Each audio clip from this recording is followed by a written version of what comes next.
Good morning, beautiful people of God. This is Prophetess Rivers with another word, another message. Today I want to talk to everyone about separation. Separating yourself from something that is unpleasing to God. When you look at the word separation, it means to pull apart, to tear apart, or to remove from something. So many times people think that when you're separating yourself from a situation or from people that you think you're better than that person, or it shows weakness when you're removing yourself out of a situation. And that's so far from the truth. We have to understand that in order for God to move us into a certain place, you can't take everybody with you. When God is getting ready to take you into a higher position, sometimes there are things on you that need to be teared away. For example, if you're going somewhere and if God has called you to be separated from certain things, that doesn't mean for you to go back into that place unless God is calling you to go back into that place to pull people out of. And that's a lot of people's mistake, is that they'll go somewhere or that they know they're not supposed to be going. And then when a certain situation happens to them, they'll get mad and be like, oh, well, God didn't tell me this or that was going to happen. Well, God had removed you from that situation to begin with, but you chose to go back into that place. Don't let nobody peer pressure you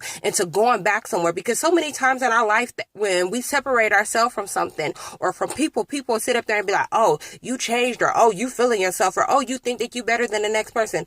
No, boo-boo, I don't think that I'm better than the next person. I'm no greater than a janitor nor a person on the street. The only difference is that I saw where I was. I saw that I don't want to be there anymore. So therefore I decided to make a change. And that's what you have to do. People say things and their life doesn't make sense to them, but they're not making any change. You want to see change in your life? Separate yourself from certain people. People that are always talking down on the next person, you have to understand, well, if they're talking down on that person, what makes you think that they're not talking down on you?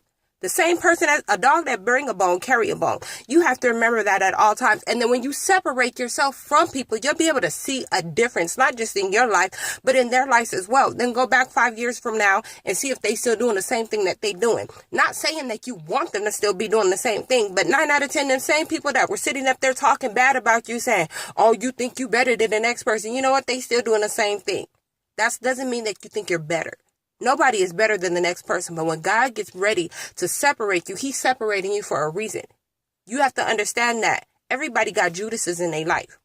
So you are going to have people that's going to sit up there and betray you. Then you're going to have people that are right there and that are truly your friend. But if God separates you from a person, he separates you because he chooses to. God can see your life far better than you can. He says, separate yourself. Come out from among them. Come out from among the things that are unpleasing to God.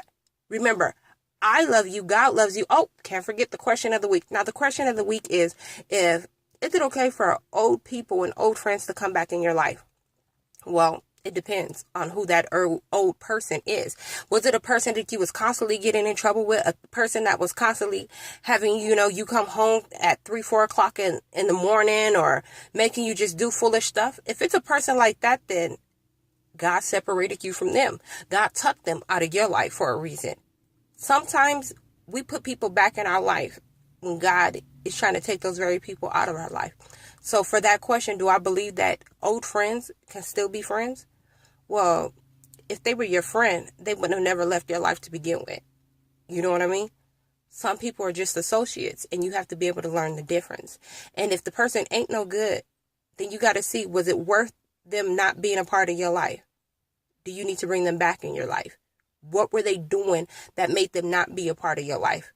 I'm not telling you to bring up the past or think about, old things, but think about why they left your life to begin with. And then see, is that a good enough reason to keep them out of your life? You can speak to someone without entertaining them. You can say hi to a person without inviting them over to your house or you being on the phone with them. Be like, hey, bye. It is what it is. But at the end of the day, if God separates them, let them go. There's a reason why he did. Remember, I love you, God loves you, and all that you do, give God the honor, glory, and praise. To God be the glory.